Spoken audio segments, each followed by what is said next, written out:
So he says, I'm sending you back, but instead of going back, they begin to raid these cities of Judah while they're out to battle. They take much from them, and they kill 3,000 Judean citizens. This would be a test on this king. He'd moved by faith to trust in the Lord. He got to victory against Edom, but there's great tragedy at home. Tragedy is going to strike in life.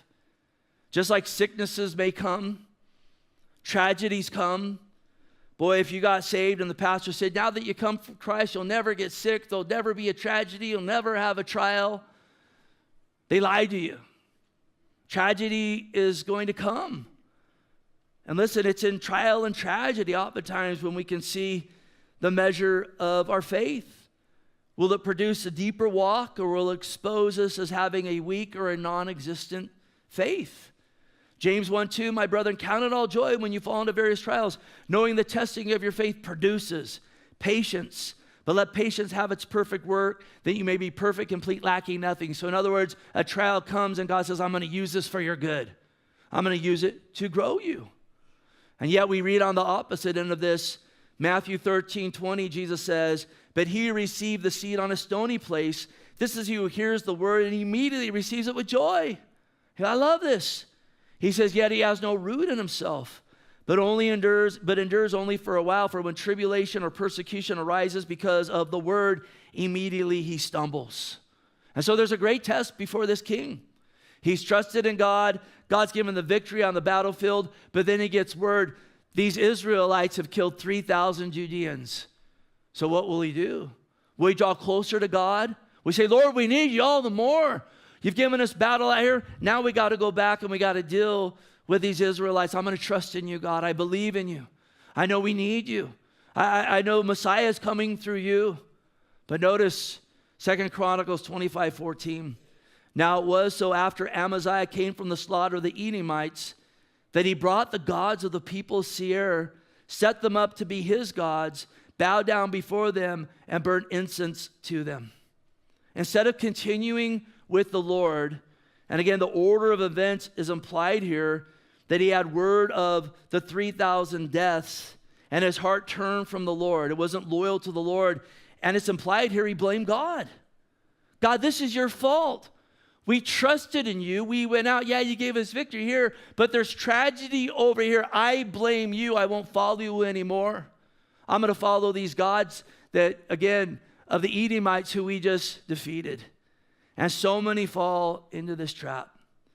So many, when tragedy comes, when setback comes, when trial comes, their faith is tested and they turn from the Lord. Now, those that know the Lord will absolutely chasten them. But there's so many that, again, it's a testing of their faith, and it's an exposing that they didn't have a real faith. And someone will come coach them up. Oh, yeah, you got a right to be angry at God. You have a right to be disappointed in God.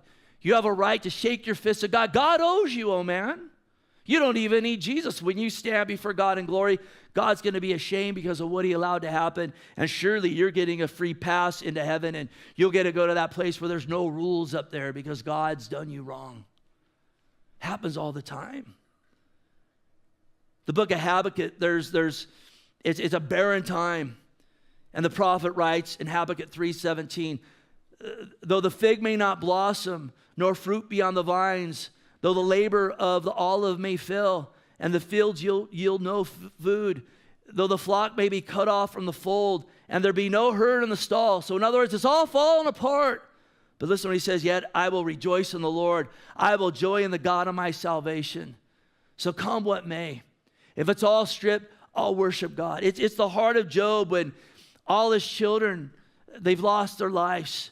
He's lost everything. His wife even says, I despise your breath. And then she says, curse God and die. And he says, no, the Lord gives and the Lord takes away. I'm going to worship God. I'm going to worship him no matter what. I'm going to trust in him no matter what. It's Proverbs 3:5, trust in the Lord with all your heart. Lean not on your own understanding. In all your ways acknowledge him, and he shall direct your path. Listen, David came to these crossroads many, many times. We'll talk about one on Sunday in Psalm 142. And we'll see him again in the midst of tragedy, the midst of trauma, saying, you know what, I have nowhere else to turn.